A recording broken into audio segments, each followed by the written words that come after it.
Hello students, welcome to Binita Tutorial. আশা কৰো সকলো ভালে আছা।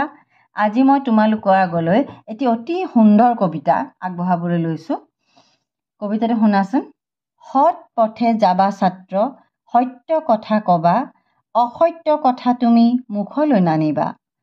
সত্যকে মানিবা তুমি এই গুণহাৰ, তেতিয়াহে বাঢ়িব আয়ুযশ তোমাৰ। ৰূপ কুল ধন বিদ্যা আদি সুগুণ, মিঠাবাদী হলে সকলো দুৰ্গুণ। এতেকেহে প্ৰিয় ছাত্ৰ উপদেশ লবা, সঁচা কথা কবা মিছলীয়া নহবা। সত্যৰ সদায় জয়, অসত্যৰ পৰাজয়, মহৎ লোকে সেই কথা কয়। আশা কৰো তোমালোকৰ কবিতাটো ভাল লাগিছে। এই কবিতাটো এটা কাৰণে মোৰ ভাল লাগিছে, চোৱা আজিকালি ছাত্ৰ ছাত্ৰীবিলাক কেনেকুৱা ধৰণৰ হৈ গৈছে। তুমি বাতৰি চাবই নোৱাৰা, হয়নে?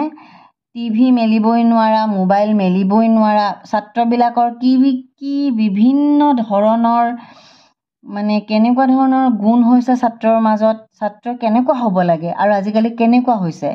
গতিকে সৎ পথত আমি চলিব লাগিব। আমি ছাত্ৰসকলে কিছুমান কথা, মা দেউতাৰ কথা, শিক্ষাগুৰুৰ কথা মানি চলিব লাগিব। সমাজখনত কোনটো ভাল কোনটো বেয়া সেইবিলাক আমি বুজি পাব লাগিব। কাৰণ আমি যেতিয়া সমাজৰ কথাখিনি ভাবোঁ যে কোনোবাই আমাক বেয়া ক'ব, কোনোবাই আমাক ভাল ক'ব, সেই কথাখিনি ভাবি যদি আমি চলিব পাৰোঁ তেতিয়া আমি ভাল হৈ যাম। আমি সৎ পথত আগবাঢ়িলেহে সমাজখনো ভাল হ'ব, আমাৰ মা দেউতাৰ সুখ শান্তি হ'ব, আমাৰ জীৱনত উন্নতি হ'ব। গতিকে ছাত্ৰসকল, তোমালোকে কিছুমান কথা ভাবি চিন্তি চলিব লাগে। ৰূপ কুল ধন বিদ্যা এই সুগুণবিলাক আমি ল'ব লাগে। মিছা কথা ক'বলৈ আমি এৰিব লাগিব। মিথ্যাবাদী হ'লে আমি দুৰ্গুণ ভুগিব লাগিব। মিথ্যাবাদী মিছা কথা ক'লে আমাৰ বিপদ হ'ব।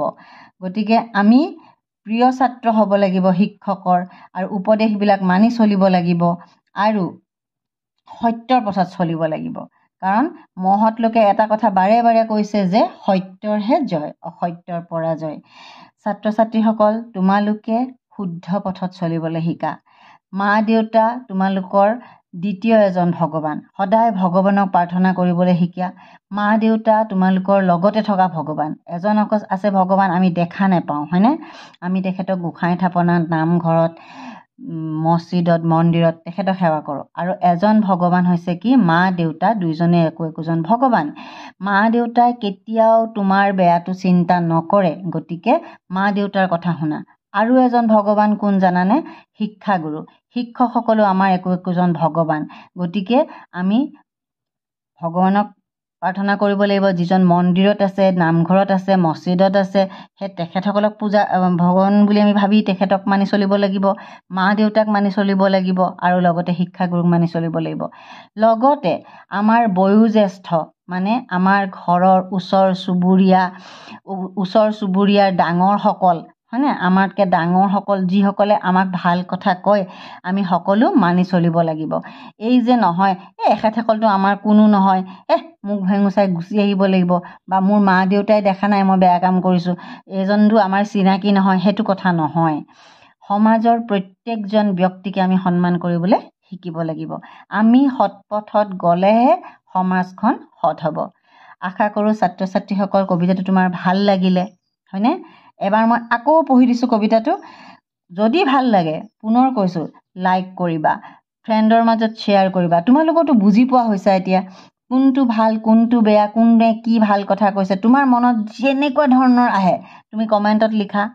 চেনেলটো ছাবস্ক্ৰাইব কৰিবলৈ পাহৰি নাযাবা। এবাৰ শুনাচোন কবিতাটো আকৌ এবাৰ। সৎ পথে যাবা ছাত্ৰ, সত্য কথা কবা, অসত্য কথা তুমি মুখলৈ নানিবা। সত্যকে মানিবা তুমি এই গুণহাৰ, তেতিয়াহে বাঢ়িব আয়ুযশ তোমাৰ। ৰূপ কুল ধন বিদ্যা আদি সুগুণ, মিথ্যাবাদী হলে সকলো দুৰ্গুণ। এতেকেহে প্ৰিয় ছাত্ৰ উপদেশ লবা, সঁচা কথা কবা মিছলীয়া নহবা। সত্যৰ সদায় জয়, অসত্যৰ পৰাজয়, মহৎ লোকে সেই কথা কয়। যদি তোমালোকৰ ভাল লাগিছে কবিতাটি, প্লিজ লাইক এটা কৰিবা। যিসকলে নতুনকৈ চেনেলটো চাইছে সেইসকলে ছাবস্ক্ৰাইব কৰিবলৈ পাহৰি নাযাব। আজিলৈ আহোঁ, লগ পাম নতুন এটা ভিডিঅ'ত।